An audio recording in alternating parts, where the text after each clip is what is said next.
Hi friends, welcome back. നമ്മുടെ Tata punch EV എടുത്തിട്ട് ഒരു വർഷം കഴിഞ്ഞിട്ടുണ്ട്. അതിൻ്റെ കൂടെ തന്നെ 24,000 കിലോമീറ്റേഴ്സ് എന്നെക്കൊണ്ട് പറ്റുന്ന പോലെ ഓടിച്ച് മുതലാക്കിയിട്ടുണ്ട്. 24,000 കിലോമീറ്റേഴ്സ് നമ്മൾ ഈ വണ്ടി ഓടിച്ചിട്ടുണ്ട് എന്ന് പറഞ്ഞിട്ട് എൻ്റെ കയ്യിൽ നിന്ന് അത്രമാത്രം വലിയൊരു എമൗണ്ട് പെട്രോളിൻ്റെ പോലെ ചിലവായിട്ടുണ്ടോ എന്ന് ചോദിച്ചു കഴിഞ്ഞാൽ എൻ്റെ അനുഭവത്തിലില്ല. വണ്ടി വാങ്ങിച്ചിട്ടാണ് വീട്ടിൽ സോളാറാക്കിയിട്ടുള്ളത്. അതിൻ്റെ മുന്നൊക്കെ വീട്ടിൽ കറണ്ട് ബില്ല് വന്നിരുന്നത് ഇങ്ങനെ ഇലക്ട്രിക് വണ്ടിയൊന്നും ഇല്ലാതെ തന്നെ 10,000 രൂപയുടെ ഒക്കെ അടുത്ത് കറണ്ട് ബില്ല് വന്നിരുന്നു. ഏകദേശം 2-2.5 ലക്ഷം രൂപ ചിലവാക്കി വീട്ടിൽ സോളാർ കൂടി ആക്കിയതോടുകൂടെ ഈ വണ്ടി വാങ്ങി. എന്നിട്ട് എൻ്റെ വീട്ടിൽ വരുന്ന കറണ്ട് ബില്ല് എന്ന് പറഞ്ഞു കഴിഞ്ഞാൽ ഒരു 300-400, മാക്സിമം പോയി കഴിഞ്ഞാൽ ഒരു 1000 രൂപ. അതിലപ്പുറമൊന്നും കറണ്ട് ബില്ല് ഇതുവരെയും വന്നിട്ടില്ല. പെട്രോൾ പമ്പിനെ പോലെ എപ്പോഴും പുറത്തുനിന്നല്ല ചാർജ് ചെയ്യാറ്. നമുക്ക് ചില സമയങ്ങളിൽ ലോങ്ങൊക്കെ ടൂറൊക്കെ പോകുന്ന സമയങ്ങളിൽ മാത്രമാണ് ഈ ഇലക്ട്രിക് ചാർജിങ് സ്റ്റേഷനിൽ കയറി പറ്റേണ്ട ആവശ്യം വരാറുള്ളൂ. അങ്ങനെ വന്നാൽ തന്നെ ഐസ് എഞ്ചിൻ വെഹിക്കിൾസിനൊക്കെ 8-10 രൂപ കിലോമീറ്ററിന് വരുന്നുണ്ടെങ്കിൽ ഈ വണ്ടിയുടെ കേസിൽ ആകെ വരുന്നത് ഒരു 2 രൂപ മുതൽ 2.5 രൂപ വരെയൊക്കെയാണ് കിലോമീറ്ററിന് ചാർജ് വരുന്നത്. ഇനി വണ്ടിയുടെ ഡ്രൈവിംഗ് കംഫോർട്ടിനെ കുറിച്ച് പറയുകയാണെന്നുണ്ടെങ്കിൽ ഒരു രക്ഷയില്ല. EVയും ഐസ് എഞ്ചിനും തമ്മിൽ നല്ല വ്യത്യാസമാണ് ഡ്രൈവിങ്ങിൻ്റെ കാര്യത്തിൽ. നല്ല പവർ, നല്ല ടോർഗ്. ചുരത്തിലൊക്കെ ഈ വണ്ടി കൊണ്ട് പോകുന്ന സമയത്താണ് നമുക്ക് മനസ്സിലാവുക ഇതിൻ്റെ പവർ. മറ്റുള്ള ഐസ് എഞ്ചിൻ വെഹിക്കിൾസൊക്കെ സ്ട്രഗിൾ ചെയ്തിട്ട് കയറി പോകുന്ന സമയത്ത് ഇത് വളരെ സ്മൂത്തായിട്ട് അവരൊക്കെ എടുത്തിട്ട് പോകും. ഡ്രൈവിംഗ് ഒക്കെ വളരെ ഈസി ആക്കി തരും. എൻ്റെ വൈഫ് ഇപ്പോൾ ഡ്രൈവിംഗ് പഠിച്ചതേ ഉള്ളൂ. അവൾക്ക് ഐസ് എഞ്ചിൻ വെഹിക്കിൾസിനോടൊന്നും ഒരു ആഗ്രഹമില്ല. നമ്മുടെ EV കാർ എടുത്തിട്ടുള്ളൂ, എങ്ങോട്ടും പോവുകയാണെങ്കിൽ പോവുള്ളൂ. അതുകൊണ്ട് തന്നെ ഒരു വർഷം കൊണ്ട് നമ്മൾ സാധാ ഐസ് എഞ്ചിൻ വെഹിക്കിളിൽ ഒരു 8,000-9,000 കിലോമീറ്ററൊക്കെ ഓടുന്ന എന്നെപ്പോലുള്ള വ്യക്തികൾക്ക് പോലും ഒരു വർഷം കൊണ്ട് 25,000 കിലോമീറ്ററൊക്കെ കവർ ചെയ്യാൻ കഴിയുന്നതായിരിക്കും. വണ്ടികളിൽ കിലോമീറ്റർ കൂടുന്തോറും ടയർ മാറ്റണം എന്നുള്ള യാഥാർത്ഥ്യം നമ്മൾ മനസ്സിലാക്കണം. അപ്പോൾ ഏകദേശം ഒരു 25,000-30,000 കിലോമീറ്ററിലൊക്കെ എൻ്റെ പോലെ ടയർ മാറ്റേണ്ട അവസ്ഥയിലോട്ട് നിങ്ങളാകും. കറക്റ്റ് അലൈൻമെൻറ്റും കാര്യങ്ങളൊക്കെ ചെക്ക് ചെയ്ത് ഓടിക്കുകയാണെന്നുണ്ടെങ്കിൽ ചിലപ്പോൾ ഒരു 50,000-60,000 കിലോമീറ്ററിലൊക്കെ നമ്മൾ ടയർ മാറ്റിയാൽ മതിയാവും. എൻ്റെ പോലെ ഇടക്കും തലക്കൊക്കെ വീൽ അലൈൻമെൻറ്റ് ചെയ്ത് പോകുന്ന ആൾക്കാർ കൂടിയാണെങ്കിൽ 25,000-30,000 4 ടയറും മാറ്റേണ്ട അവസ്ഥയിലോട്ട് വരും. കാരണം ഈ വണ്ടിക്ക് നല്ല ടോർഗും നല്ല പവറും ആയതുകൊണ്ട് നമ്മൾ കിട്ടിയ അവസരത്തിലൊക്കെ ചവിട്ടി പൊളിച്ചു പോകും. നമ്മൾ നേരം വൈകി പോകുന്ന സമയങ്ങളൊക്കെ ആണെങ്കിൽ പറയേണ്ട കാര്യം കൂടി ഇല്ല, നന്നായിട്ട് ചവിട്ടി പൊളിച്ചു പോകും. അടുത്തതായി ടാറ്റയുടെ EV എങ്ങനെ പ്രോപ്പറായി സ്റ്റാർട്ട് ചെയ്യാം എന്നുള്ളത് നമുക്ക് നോക്കാം. ഫസ്റ്റ് തന്നെ സ്റ്റോപ്പ് എന്നുള്ള ബട്ടണിൽ ഒന്ന് ക്ലിക്ക് ചെയ്യുക. അപ്പോൾ ഓറഞ്ച് കളർ വരും. വീണ്ടും പ്രസ് ചെയ്യുന്നതോടുകൂടെ ഗ്രീൻ കളർ വരും. അതോടുകൂടെ നമ്മുടെ ഡിജിറ്റൽ ക്ലസ്റ്ററിൽ ഇഗ്നിഷൻ ഓൺ എന്നുള്ളത് കാണിക്കും. അവിടെ ഓറഞ്ച് കളറിൽ ഒരു ഷൂവിൻ്റെ ചിഹ്നം നിങ്ങൾക്ക് ശ്രദ്ധിച്ച് നോക്കിക്കഴിഞ്ഞാൽ കാണാം. അതായത് നമ്മൾ ബ്രേക്ക് പെഡലിൽ ചവിട്ടാനാണ് പറയുന്നത്. ബ്രേക്ക് പെഡലിൽ ജസ്റ്റ് പ്രസ് ചെയ്യുന്നതോടുകൂടെ വണ്ടിയിൽ ഒരു സൗണ്ടിലൊക്കെ വ്യത്യാസം വരും. ആ വ്യത്യാസം വരുന്നതോടുകൂടെ ആ സ്റ്റാർട്ട് ബട്ടണിൽ വീണ്ടും പോയിട്ട് ക്ലിക്ക് ചെയ്യുക. ആ സമയത്താണ് നമ്മുടെ എൻജിൻ ഓണായി എന്നുള്ളൊരു ഫീലിംഗ് നമുക്ക് തോന്നുന്നത്. ചെറിയൊരു ടക്ക് ടക്ക് എന്ന് പറഞ്ഞിട്ടൊരു സൗണ്ട് വണ്ടിയുടെ താഴ്ഭാഗത്ത് നിന്ന് വന്നതായിട്ട് നമുക്കൊന്ന് ഫീൽ ചെയ്യും. അതോടുകൂടെ സ്ക്രീനിൽ റെഡി ടു ഡ്രൈവ് എന്നുള്ളത് കാണിക്കും. ഇത്രേ ഉള്ളൂ വണ്ടി സ്റ്റാർട്ട് ചെയ്യുന്ന മെത്തേഡ്. AC ഇവിടെയും വില്ലനാണ്. നമ്മുടെ ഐസ് എഞ്ചിൻ വെഹിക്കിൾസിൽ AC ഓണായി കഴിഞ്ഞാൽ മൈലേജ് കുറയാറില്ലേ, അതേപോലെ തന്നെയാണ് ഇവിടുത്തെ കേസിലും. AC ഓണായി കഴിഞ്ഞാൽ വണ്ടിയുടെ റേഞ്ച് ഡ്രോപ്പായി വരുന്നതായിട്ടൊക്കെ നമുക്ക് ഫീൽ ചെയ്യും. സ്ക്രീനിലും ഇൻസ്ട്രുമെൻറ്റ് ക്ലസ്റ്ററിലും റേഞ്ച് കുറയുന്നത് നിങ്ങൾക്ക് ഇപ്പോഴേ കാണാം. AC ഓണായി കഴിഞ്ഞാൽ വണ്ടിയിൽ അവിടെ നിങ്ങൾക്ക് കാണാം 271 കിലോമീറ്റർ. AC ഓഫായി കഴിഞ്ഞാൽ 301 കിലോമീറ്ററും. അതായത് AC ഓഫാക്കിയിട്ട് ഓടിക്കുക എന്നുള്ളതാണ് അവിടെ പറയുന്നത്. AC ഓഫാക്കിയിട്ട് വണ്ടി ഓടിക്കാൻ കഴിയുമോ? അത് സാധിക്കില്ല. അപ്പോൾ നമുക്ക് എന്ത് ചെയ്യാം? AC നല്ലോണം ചില്ലാക്കാതെ ഒരു 23-24 ഡിഗ്രി സെൽഷ്യസിലൊക്കെ നോർമൽ സെറ്റാക്കി വെക്കുക. അതിൻ്റെ കൂടെ തന്നെ ബ്ലോവർ ഒരു 3-4 നിങ്ങൾ സെറ്റ് ചെയ്ത് വെച്ചാൽ തന്നെ കുറച്ച് കഴിയുമ്പോഴേക്കും വണ്ടി അത്യാവശ്യം കൂളായിട്ട് തോന്നുന്നുണ്ടാവും. അതായത് ഇതിൻ്റെ AC പെട്ടെന്ന് വണ്ടി കൂളാക്കുന്നുണ്ട്. അങ്ങോട്ട് താഴ്ത്തിയിട്ട് ടെമ്പറേച്ചർ താഴ്ത്തിയിട്ട് നല്ല പെട്ടെന്ന് ഒന്നുകൂടി പെട്ടെന്ന് ചില്ലാക്കാമെന്ന് വിചാരിച്ച് നിങ്ങൾ ചെയ്യുന്നുണ്ടെങ്കിൽ റേഞ്ച് ഡ്രോപ്പ് നന്നായിട്ട് നിങ്ങൾക്ക് ഫീൽ ചെയ്യും നിങ്ങൾ ലോങ് ഒക്കെ പോകുന്ന സമയത്ത്. അപ്പോൾ 23-24 വെച്ചിട്ട് നിങ്ങൾ അങ്ങനെ ഓടിച്ചു പോയി നോക്കൂ, നിങ്ങൾക്ക് റേഞ്ച് കൂടി വരുന്നതായിട്ടും ഫീൽ ചെയ്യും. വണ്ടിയുടെ ഡ്രൈവ് സെലക്ടറിൻ്റെ തൊട്ടടുത്ത് ഒരു ഇലയുടെ ചിഹ്നം നിങ്ങൾ ശ്രദ്ധിച്ചാൽ കാണാം. വണ്ടി ഓണാക്കുന്ന സമയത്ത് അവിടെ സിറ്റി മോഡിലാണ്. ആ ഇലയുടെ ബട്ടൺ ക്ലിക്ക് ചെയ്ത് കഴിഞ്ഞാൽ സ്ക്രീനിൽ ആ പാർക്കിൻ്റെ ഭാഗത്ത് ഒരു ഗ്രീൻ ഇല വരുന്നതായിട്ട് കാണാം. അതായത് വണ്ടി ഇപ്പോൾ എക്കോ മോഡിലോട്ട് മാറി എന്നുള്ളതാണ് അർത്ഥം. റേഞ്ചും കൂടി. 271 കിലോമീറ്റർ ഉണ്ടായിരുന്നത് ഇപ്പോൾ 288 കിലോമീറ്റർ വണ്ടി ഓടും എന്നുള്ളതാണ് കാണിക്കുന്നത്. എന്നാൽ അതിൻ്റെ തൊട്ടടുത്ത് തന്നെ മറ്റൊരു ബട്ടൺ കാണാം. അതാണ് സ്പോർട്സ് മോഡ്. അതിൽ ക്ലിക്ക് ചെയ്ത് കഴിഞ്ഞാൽ പാർക്കിൻ്റെ അടുത്ത് ഒരു സ്പോർട്സ്മാൻ ഇങ്ങനെ ഓടുന്ന ഒരു ചിഹ്നം കാണാം. റേഞ്ച് നോക്കൂ, റേഞ്ചും കുറഞ്ഞിട്ടുണ്ട്. 258 കിലോമീറ്ററിലോട്ട് റേഞ്ച് കുറഞ്ഞിട്ടുമുണ്ട്. പെർഫോമൻസ് കൂടുന്തോറും റേഞ്ച് കുറയും. ഇനി പറയുന്നത് പേഴ്സണൽ ചോയ്സ് ആണ്. എൻ്റെ കേസിൽ വണ്ടി ഓണാക്കിയ ഉടനെ തന്നെ സിറ്റി മോഡിൽ നിന്നും ആ ബട്ടണിൽ ക്ലിക്ക് ചെയ്തിട്ട് ഞാൻ അതിനെ എക്കോ മോഡിലോട്ട് മാറ്റും. അങ്ങനെ ചെയ്ത് കഴിഞ്ഞാൽ നമുക്ക് വണ്ടിയിലെ ടോർക്ക്, പവർ കാര്യങ്ങളൊക്കെ ഒന്ന് കൺട്രോൾഡ് ആയിട്ട് ഒരു ഐസ് എഞ്ചിൻ വെഹിക്കിൾസിൻ്റെ ഒക്കെ ലെവലിലോട്ട് നമുക്കൊന്ന് കൺട്രോൾഡ് ആയിട്ട് കിട്ടുന്ന പോലെ ഫീൽ ചെയ്യും. അല്ലാത്ത പക്ഷം വണ്ടി പവർ കൂടി നിലം വിട്ട് പാറി പോകുന്ന പോലെയൊക്കെ നമുക്ക് ഫീൽ ചെയ്യാറുണ്ട്. പിന്നെ വണ്ടിയുടെ ടയർ തേയ്മാനത്തിനെ കുറിച്ച് പറഞ്ഞല്ലോ. ഏറ്റവും നല്ലത് എക്കോ മോഡിലിട്ട് പോവുക. റോട്ടിൽ കുറച്ചുകൂടി ഗ്രിപ്പ് കിട്ടിയതായിട്ടൊക്കെ നമുക്ക് ഫീൽ ചെയ്യും. പിന്നെ പെട്ടെന്ന് പോയിട്ട് കുഴിയിലുള്ള ചാട്ടം അങ്ങനത്തെ കാര്യങ്ങളൊക്കെ കൺട്രോളായിട്ട് കിട്ടുക നമുക്ക് എക്കോ മോഡിലാണ്. നമുക്ക് ശ്രദ്ധ കൂടുതൽ കിട്ടുന്നത് എക്കോ മോഡിലാണ് എന്നാണ് എനിക്ക് തോന്നുന്നത്. വണ്ടിയുടെ പെർഫോമൻസിനെ ഒന്ന് കൺട്രോൾ ചെയ്തു എന്നുള്ളൂ. പവറിലോ ഒന്നിലും കുറയുന്നില്ല. ആക്സിലറേഷൻ ചവിട്ടി കഴിഞ്ഞാലൊക്കെ വണ്ടി അപ്പോഴും നല്ല സ്പീഡിൽ വണ്ടി മുന്നോട്ട് കുതിച്ച് കയറി പോകുന്നുണ്ട്. ടോർക്കിലും ബാക്കിയുള്ള പുള്ളിങ്ങിലും കാര്യങ്ങളിലൊക്കെ ഒന്ന് കൺട്രോൾ ചെയ്യുന്നു എന്നുള്ളത് മാത്രമാണ് ഈ എക്കോ മോഡിൽ എനിക്ക് ഫീൽ ചെയ്തിട്ടുള്ളത്. അതിൻ്റെ കൂടെ തന്നെ കൂട്ടിച്ചേർക്കേണ്ട മറ്റൊരു കാര്യം, നമ്മൾ വണ്ടി ഓണാക്കുന്ന സമയത്ത് സിറ്റി മോഡിൽ വണ്ടി വരുന്ന സമയത്ത് അവിടെ ലെവൽ 1-ലായിരിക്കും റീജന് സെറ്റ് ചെയ്തതായിട്ട് കാണാം. റീജൻ എന്ന് പറയുമ്പോൾ അവിടെ സ്ക്രീനിൽ നിങ്ങൾ കാണാം, അവിടെ ഒരു യെല്ലോ കളറിലുള്ള സംഭവം വന്നിട്ടുള്ളത്. അവിടെ 2 എണ്ണം വന്നിട്ടുണ്ട്. അത് എക്കോ മോഡിൽ. സിറ്റി മോഡിലാകുമ്പോൾ ഡിഫോൾട്ടായിട്ട് ഒരു യെല്ലോ കളറേ വരുള്ളൂ. പിന്നെ നമ്മൾ പാഡൽ ഷിഫ്റ്റേഴ്സൊക്കെ വെച്ചിട്ട് കൂട്ടാൻ പറ്റും, കുറക്കാനൊക്കെ പറ്റും. പക്ഷെ ഡിഫോൾട്ടായിട്ട് വരുന്ന കാര്യങ്ങളായിരിക്കും നമ്മൾ യൂസ് ചെയ്യുമ്പോൾ അത് അങ്ങനെ യൂസറായി പോവുക. അപ്പോൾ എക്കോ മോഡിൽ ഇട്ട് കഴിഞ്ഞാൽ അവിടെ ഓട്ടോമാറ്റിക്കായിട്ട് ലെവൽ 2-ൽ റീജന് വരും ചെയ്യും.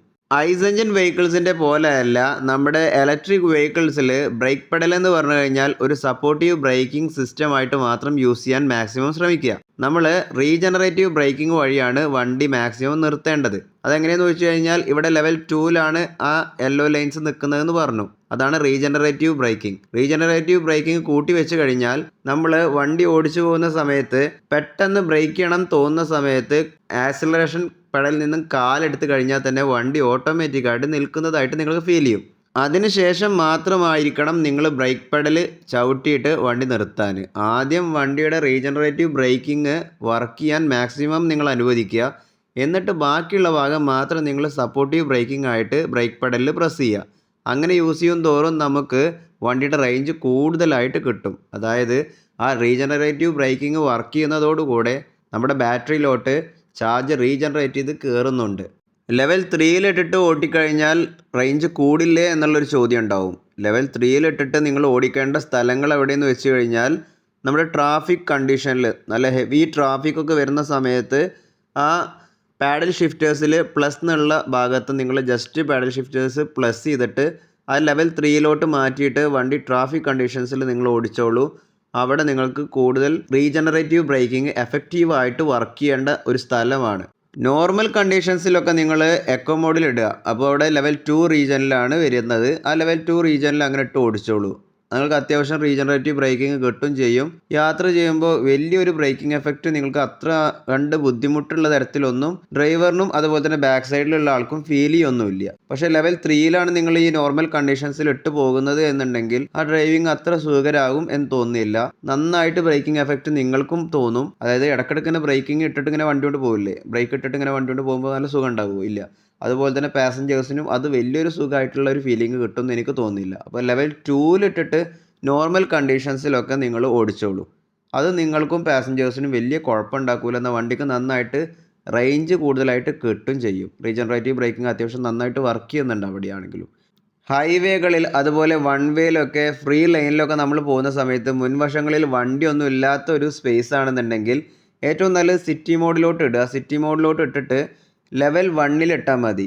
റീജൻ എന്ന് പറയുന്ന സംഭവം ലെവൽ 1-ലിട്ടിട്ട് വണ്ടി ഓടിക്കുക. അങ്ങനെ ആകുന്ന സമയത്ത് കൂടുതൽ ബ്രേക്കിംഗ് എഫക്റ്റ് അവിടെ ആവശ്യമില്ല. നമുക്ക് ഫ്രീ ആയിട്ട് വണ്ടി പോകുക വേണ്ട. ഇനി ഈ വണ്ടിയിലെ ഡ്രൈവ് സെലക്ടർ എങ്ങനെയാണ് റൊട്ടേറ്റ് ചെയ്യുക എന്നുള്ളതൊന്ന് പഠിക്കാം. ഒരുപാട് പേർക്ക് ഈ ഡ്രൈവ് സെലക്ടർ ലാഗ് ആവുന്നുണ്ട്, പ്രോബ്ലംസ് ഉണ്ട് എന്നൊക്കെ പറയുന്നുണ്ട്. ബ്രേക്ക് പെഡലിൽ നമ്മൾ ചവിട്ടിയിട്ട് തന്നെ വേണം ഡ്രൈവ് സെലക്ടറിൽ നമ്മൾ റൊട്ടേറ്റ് ചെയ്യാൻ, അല്ലെങ്കിൽ മാറില്ല. വേണമെങ്കിൽ ഒന്ന് കാണിച്ചു തരാം. ഇപ്പോൾ ഞാൻ ബ്രേക്ക് ചവിട്ടുന്നില്ല. ബ്രേക്ക് ചവിട്ടാതെ ഞാൻ മാറ്റാൻ നോക്കുകയാണ്.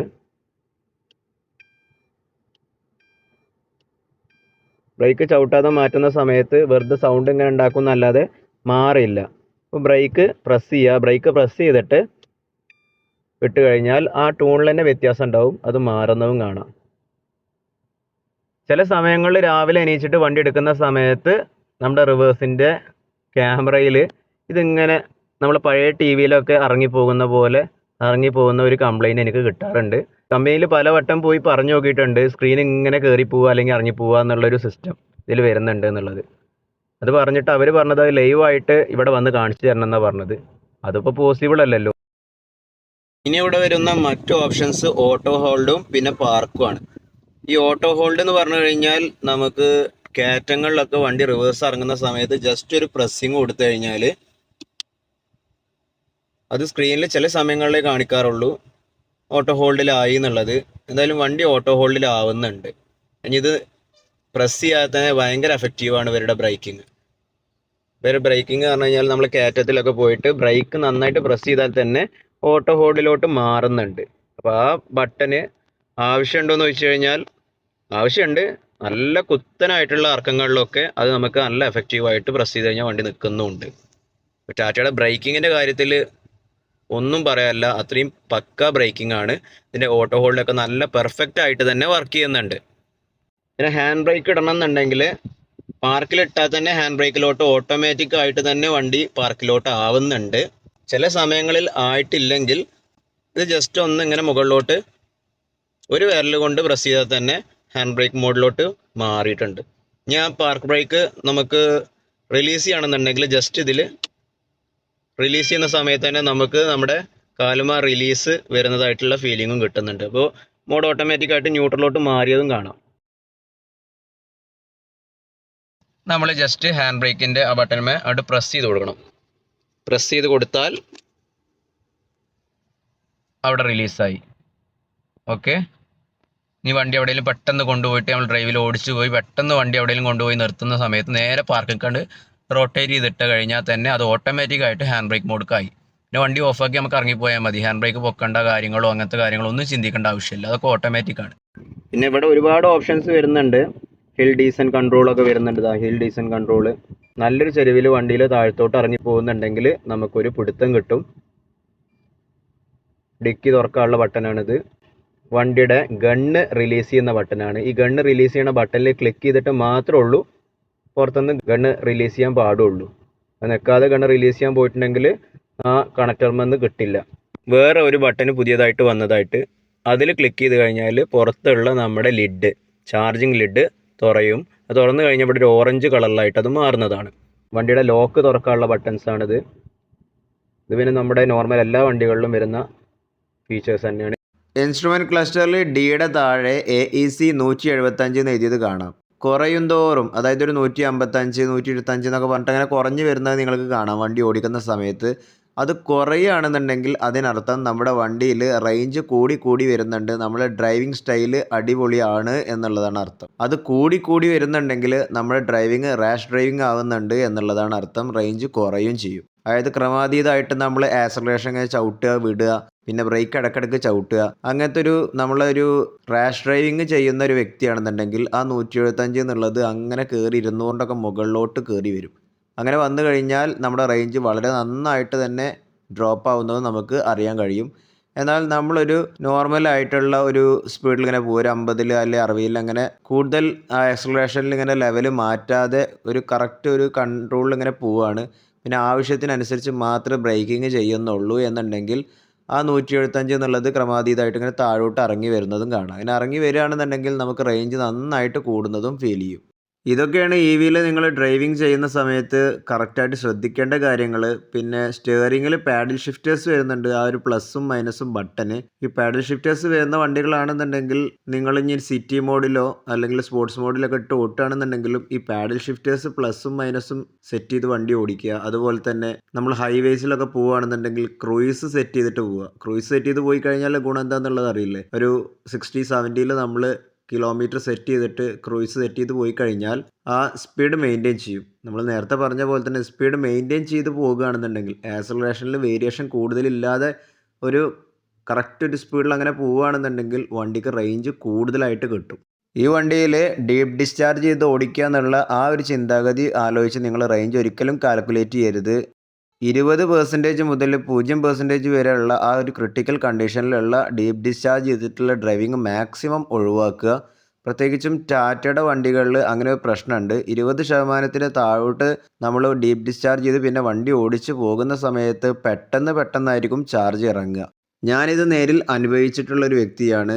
കോയമ്പത്തൂരിൽ നിന്നും പെരിന്തൽമണ്ണയിലോട്ട് വണ്ടി കൊണ്ട് തിരിച്ചു വരുന്ന സമയത്ത് പെരിന്തൽമണ്ണ മുനിസിപ്പാലിറ്റി എത്തുന്ന സമയത്ത് ഏകദേശം 18% എൻ്റെ വണ്ടിയിൽ ചാർജ് ഉണ്ടായിരുന്നു. പെരിന്തൽമണ്ണ മുനിസിപ്പാലിറ്റിയിൽ നിന്നും എൻ്റെ വീടിൻ്റെ ഭാഗത്തോട്ട് എത്താൻ ഏകദേശം 2-3% ചാർജ് മാത്രമേ ആവശ്യം ഉണ്ടാവാറുള്ളൂ. എന്നാൽ ഇതും പ്രതീക്ഷിച്ച് വണ്ടി കൊണ്ട് ഞാൻ മുന്നോട്ട് പോയി. പെരിന്തൽമണ്ണ ട്രാഫിക്കിൽ എത്തിയ സമയത്ത് ഈ 18% എന്നുള്ളത് വെറും 6%-ലോട്ട് ഡീപ്പ് ഡിസ്ചാർജ് ആയി പെട്ടെന്ന് ചാർജ് ഇറങ്ങാൻ തുടങ്ങി. വണ്ടിയിൽ ഇരിക്കുന്ന ഫാമിലി അതുപോലെ ഞാൻ ആകെ പേടിച്ച് എങ്ങനെയൊക്കെയോ പെരിന്തൽമണ്ണയിലുള്ള മൂസക്കുട്ടി സ്റ്റാൻഡിലെ കേന്ദ്ര ഗവൺമെൻറ്റിൻ്റെ ഇലക്ട്രിക് ചാർജിങ് സ്റ്റേഷൻ്റെ മുമ്പിൽ എത്തിപ്പെട്ടു. വണ്ടിയിൽ നോക്കുന്ന സമയത്ത് limp mode, limited performance mode എല്ലാം ആക്ടിവേറ്റ് ആയിട്ടുണ്ട്. വെറും 2% വണ്ടിയിലുണ്ടായിരുന്ന ചാർജ്. ആ സമയത്തുള്ള നമ്മുടെ അവസ്ഥ, ഇത്രയും കിലോമീറ്റർ ഈ വണ്ടിയിൽ നമ്മൾ യാത്ര ചെയ്തിട്ട് തിരിച്ചു വന്നിട്ട് വീട്ടിലോട്ട് വെറും 4 കിലോമീറ്റർ കൂടിയുള്ളൂ പോകേണ്ടത്. ആ സമയത്താണ് ഈ അവസ്ഥ. വീട്ടിലുള്ളവരൊക്കെ അവിടെ ഇറക്കിയിട്ട് ഒരു ഓട്ടോയിലും കയറ്റി വീട്ടിലോട്ട് വിട്ടു. ഞാൻ 1 മണിക്കൂർ നേരം അവിടെ ചാർജിങ് സ്റ്റേഷനിൽ നിന്നിട്ട് ചാർജ് ചെയ്തിട്ടാണ് വീട്ടിലോട്ട് പോകുന്നത്. കമ്പനിയിൽ വിളിച്ച് കാര്യം അറിയിച്ചപ്പോൾ കമ്പനിക്കാർ പറഞ്ഞത് എന്താണെന്ന് വെച്ച് കഴിഞ്ഞാൽ നിങ്ങൾ അതേ കംപ്ലൈൻറ്റ് ഇവിടെ ലൈവായിട്ട് കൊടുന്ന് കാണിച്ചു തരണം എന്നാണ് പറഞ്ഞത്. അതൊക്കെ ഇപ്പോൾ എങ്ങനെ പോസിബിളായിട്ട് നടക്കുന്ന പരിപാടിയാണ്? ഈ ചാർജ് ഡിസ്ചാർജ് ചെയ്തിട്ട് 20%-ൻ്റെ താഴത്തേക്ക് നമ്മൾ ആക്കണം. എന്നിട്ട് അത് അവിടുന്ന് പെട്ടെന്ന് ഡ്രോപ്പ് ആവുന്ന കാര്യങ്ങളൊക്കെ നമ്മൾ ലൈവായിട്ട് അവർക്ക് കൊണ്ടുപോയിട്ട് കാണിച്ചു കൊടുക്കണം. അത്രേ ഇന്ന് അവർക്ക് ക്ലെയിം ചെയ്യാൻ കഴിയും. അല്ലാതെ നമ്മളത് വീഡിയോ എടുത്തിട്ട് അങ്ങോട്ട് കൊണ്ടുപോയി കാണിച്ചു കൊടുത്തിട്ടൊന്നും കാര്യമല്ല. അവരെ കൊണ്ടൊന്നും ചെയ്യാൻ കഴിയില്ല എന്നൊക്കെയാണ് അവർ പറയുന്നത്. വണ്ടിയിൽ ഇനി 91% ഉള്ളത്. നമ്മൾ വീട്ടിലോട്ട് എത്തിയിട്ടുണ്ട്.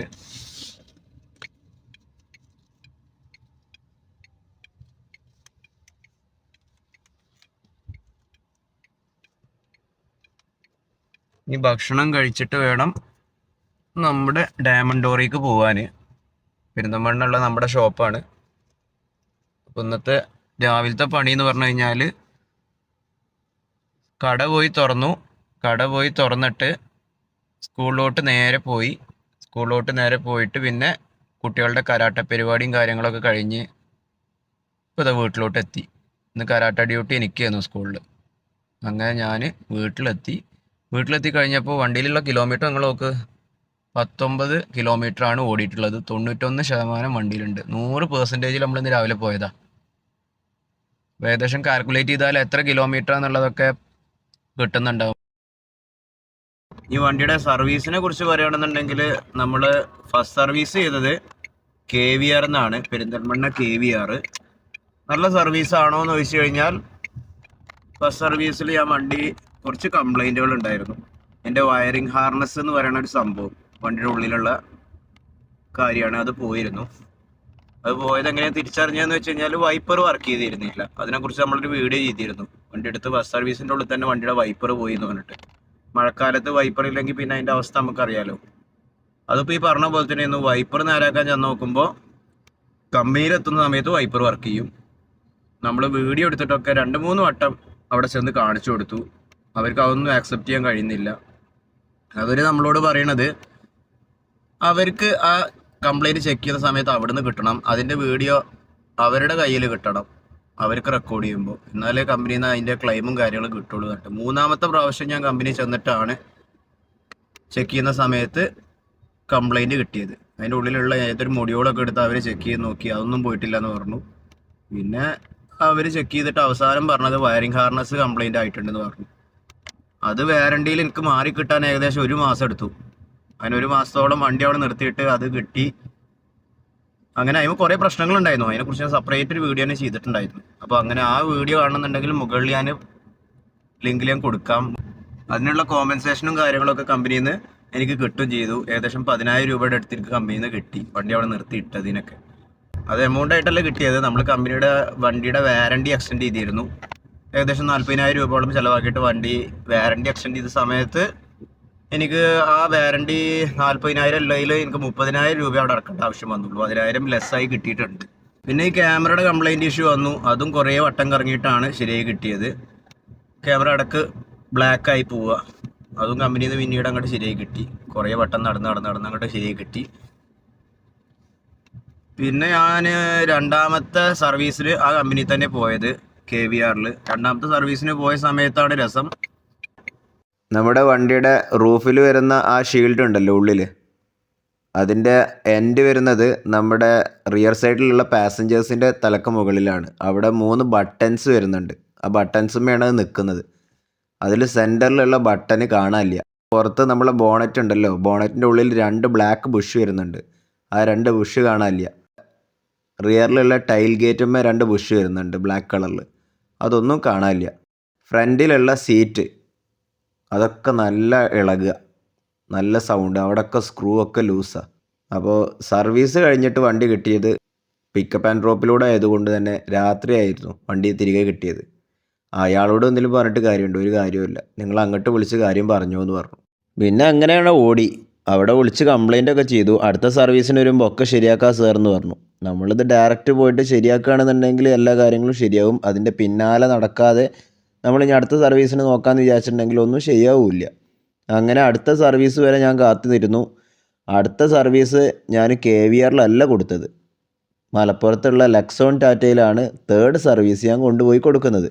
അതും മലപ്പുറം വരെ വണ്ടി കൊണ്ട് ഞാൻ പോകണ്ടേന്നെല്ലാം ആലോചിച്ചിട്ട് എൻ്റെ ഒരു ദിവസത്തെ വർക്കൊക്കെ ലീവാക്കണ്ടേന്ന് ആലോചിച്ചപ്പോൾ പിക്കപ്പ് ആൻഡ് ഡ്രോപ്പ് തന്നെ ചൂസ് ചെയ്തു. അങ്ങനെ പിക്കപ്പ് ആൻഡ് ഡ്രോപ്പിൽ വണ്ടി അവിടെ ചെന്നു. അവരെന്തൊക്കെയാണ് കംപ്ലയിൻറ്റ്സ് എന്നുള്ള കാര്യങ്ങളൊക്കെ ചോദിച്ചറിഞ്ഞു. ഞാൻ ഇപ്പം നിലവിലുള്ള ബുഷ് പോയ കാര്യങ്ങളൊക്കെ പറഞ്ഞു. അതൊക്കെ അവർ എനിക്ക് സെറ്റ് ചെയ്ത് തന്നു. അതിൻ്റെ കൂടെ തന്നെ എൻ്റെ ഡ്രൈവറിൻ്റെ സീറ്റൊക്കെ വളരെ ലൂസായിരുന്നു, സ്ക്രൂ ഒക്കെ. അതൊക്കെ ടൈറ്റാക്കി തന്നു.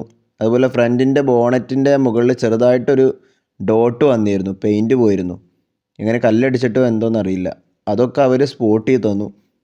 അതിൻ്റെ ഒക്കെ ശേഷം നല്ല സർവീസാട്ടോ ലെക്സോൺ ടാറ്റ മലപ്പുറം.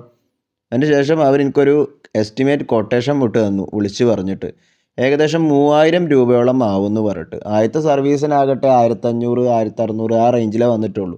എന്താണ് ഇത്ര എമൗണ്ട് വരിക എന്നുള്ളത് ചോദിച്ചറിഞ്ഞപ്പോൾ അവർ പറഞ്ഞു വീൽ അലൈൻമെൻറ്റും വീൽ റൊട്ടേഷനൊക്കെ സാറേ ചെയ്യേണ്ടതെന്ന് പറഞ്ഞു. അപ്പോൾ അതിൻ്റെ ഒന്നും ആവശ്യമില്ല, എനിക്ക് മാൻഡാറ്ററി ആയിട്ടുള്ള സർവീസ് മാത്രം ചെയ്താൽ മതി എന്ന് പറഞ്ഞു.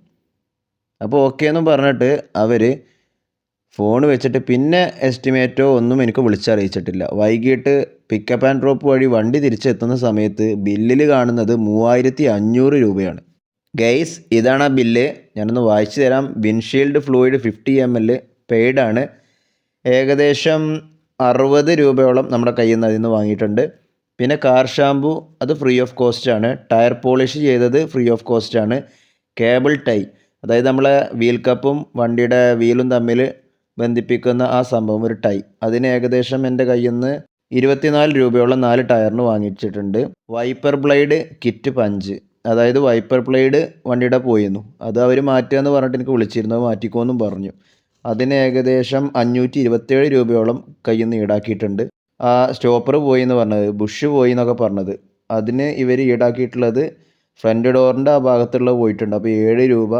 പിന്നെ ബാക്ക് സൈഡിൽ ടൈൽ ഗേറ്റിൻ്റെ പോയത് അവർ 52 രൂപ ഈടാക്കിയിട്ടുണ്ട്.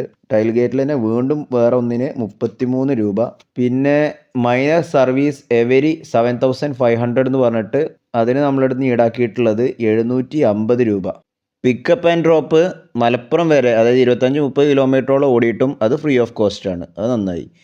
പിന്നെ break oil top up all wheel cleaning and checkup, അതിന് നമ്മുടെ കയ്യിൽ നിന്ന് വാങ്ങിയിട്ടുള്ളത് 590 രൂപ.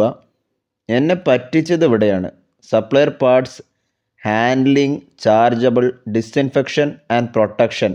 ഇത് ഞാൻ കുറേ ആലോചിച്ച് നോക്കി എന്താണ് സംഭവം എന്നുള്ളത്. 944 രൂപയാണ് എൻ്റെ കയ്യിൽ നിന്ന് വാങ്ങിച്ചിട്ടുള്ളത്.